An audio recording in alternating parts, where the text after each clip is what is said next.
Hi guys. Now this isn't what I normally do on this channel, but I wanted to talk about solo leveling and how you can spot bad writing early when you're watching an anime, or any show really. Now this isn't meant to be one of those videos that just craps all over solo leveling.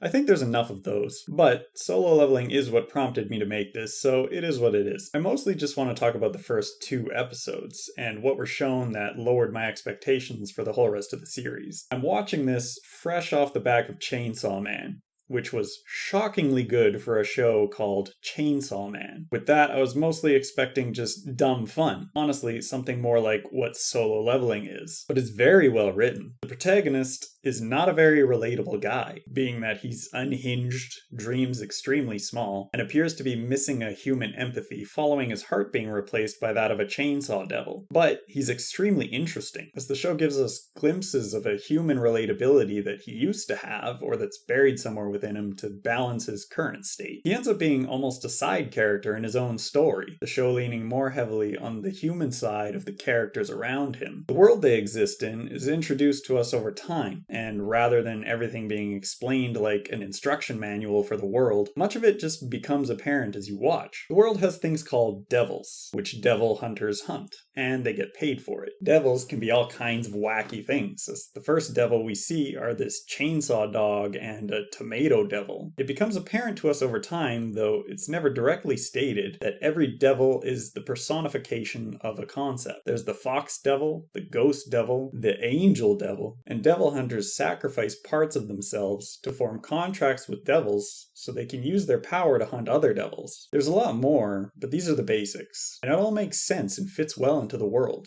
There are normal people and normal police. And if something happens with a larger, more powerful devil, there are private devil hunters, like private security, or the public safety devil hunters, which would be like the super police, and they'll come and take care of it. And with powerful devils, it makes sense that regular police wouldn't be expected to deal with these things. So back to solo leveling. The show opens, and after an initial game of Gauntlet of Legends, we get an immediate voiceover narration explaining that a decade ago, gates opened up everywhere with monsters in them, and this simultaneously gave a bunch of people superpowers. We're also told that conventional weapons are useless. But why though? Why are conventional weapons useless? This is something that's never explored. It's implied that weapons need to be magic, but that's as much of an answer as you're ever gonna get. But let's think about this for longer than 2 seconds. Conventional weapons. All conventional weapons are useless. Full stop. And we aren't just talking about small arms, as we see people in battleships surrounding the ant-infested island as the literal first moments of the show. And we aren't just talking about the biggest, most dangerous monsters, as we're directly shown gunfire having no effect on this goblin. This goblin, that it then goes on to show, is amongst the weakest of all monsters. So the conclusion that we have to draw here, the conclusion we have no choice but to draw here, is that all of even the weakest of all monsters would survive a complete nuclear bombardment that turns the Earth to glass.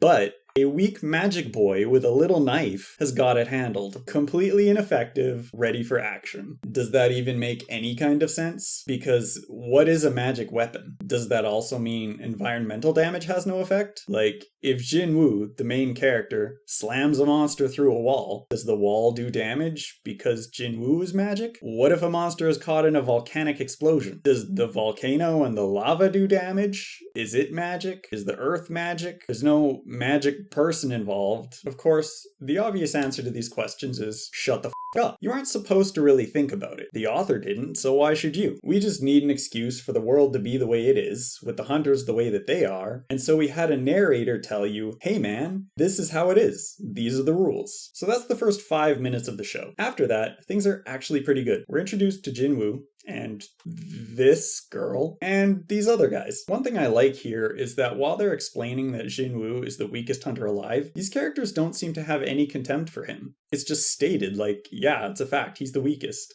He needs to be looked after, but everyone is friendly with him. The narrator did also tell us that you can't grow your magical strength. So I did find this part interesting, and this doesn't happen within the first 2 episodes, but I'm mentioning it anyway. Later on, Jinwoo gets upset about how everywhere you go it's the same, the E ranks are always treated badly. But that wasn't shown to us in the first episode, and we had no frame of reference at this point, so we wouldn't have thought this friendliness was out of the ordinary, and that makes this kind of a weird way to introduce the world. Anyway, they go through the dungeon and yada yada.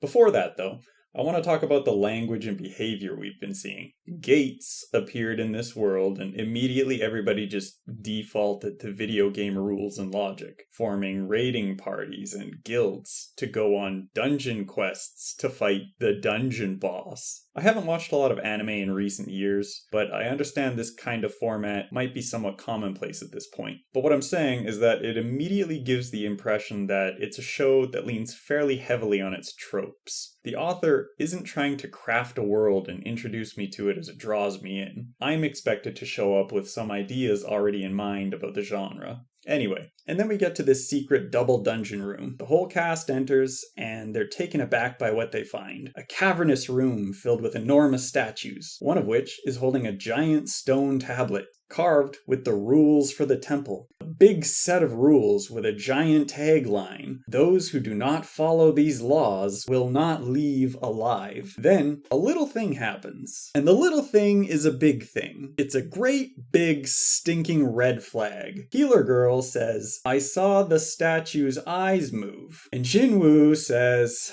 oh my god. And Jinwoo says, "It can't be. You must have imagined it." I can't tell you how just lazy I find this to be in general. But here, in alternate universe Magic Land that appeared from nowhere only 10 years ago, filled with nightmare monsters, the statue couldn't have moved its eyes? Really? That's where we draw the line? Of course it's not. I mean, obviously, nobody here would have been shocked to find a living statue in the entrance room or whatever. Of course it wouldn't be crazy for magic to animate an object in this world. But you're not really supposed to think about it. It's just a trope. Oh hey, I thought I saw...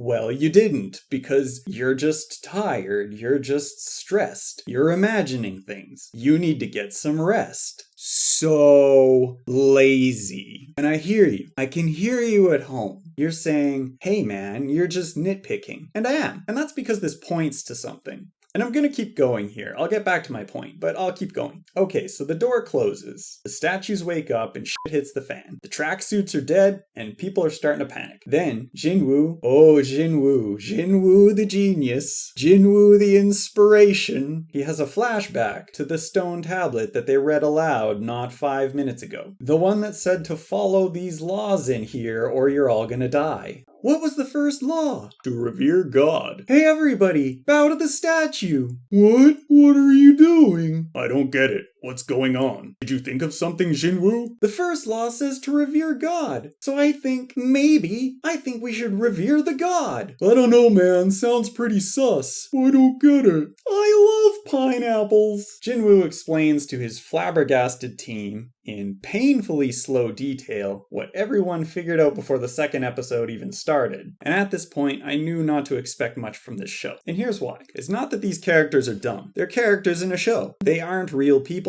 This scene is meant to convey something to us, the viewer. And I think I was wrong about what it's meant to convey, but I'll come back to that and try to focus on what I thought at the time. This conversation is meant to make the protagonist, Jinwoo, look smart and analytical. But it's not that easy to construct a scenario to make a character appear genuinely clever. You have to be pretty clever yourself. Not exactly a genius. I mean, just think of some context clues a person might overlook and have your character notice them or something. I'm not a writer. I don't need to be. I can see when it's done badly. Any idiot would have already known what Jinwoo is explaining to his team. So there's a couple of possibilities. One is that the writer thinks the audience is stupid and needs these obvious things to be explained. Or the writer is just terribly lazy or isn't very clever, and the best they could come up with to make the protagonist look smart was to make every other character look completely brain dead. Neither bodes well for the show.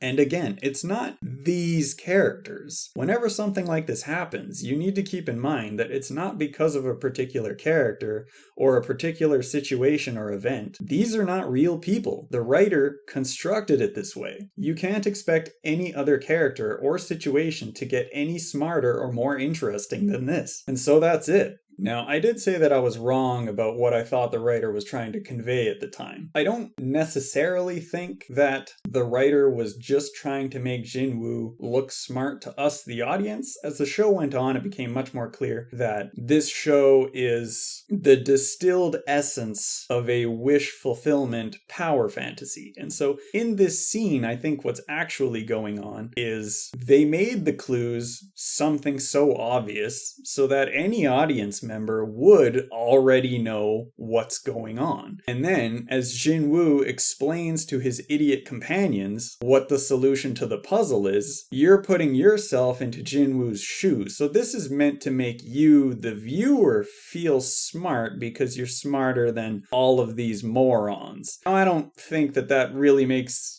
it any better, but I think that's just one detail that I missed. And so that's it. The show was fine. Like, I could complain about a lot of things, like his stats have no real meaning, and he keeps leveling like a new character even when he's almost maxed. But that's not really the point. If I made it this far in the series thinking it would be better than this, then I'd already have been fooled. Throughout the first 2 seasons, the writing was very lazy and never clever, but it was okay. And I knew what to expect, and that's basically it. Sometimes you might find yourself waiting around really hoping a show will become more interesting because you like the premise, or for some other reason. And I've wasted a lot of time doing that, and this is a way to try to shortcut that. Is it just that you dislike a character? Or it's kind of slow to start? Maybe the character will change over time. Maybe the show will pick up. But if you can recognize when the writing itself is just bad, then you already know that no matter what the premise, situation, or characters, it's not going to get better. Because bad writing isn't part of the setting, it's above that, and it's not easily fixed. So in this case, the writing was good enough. I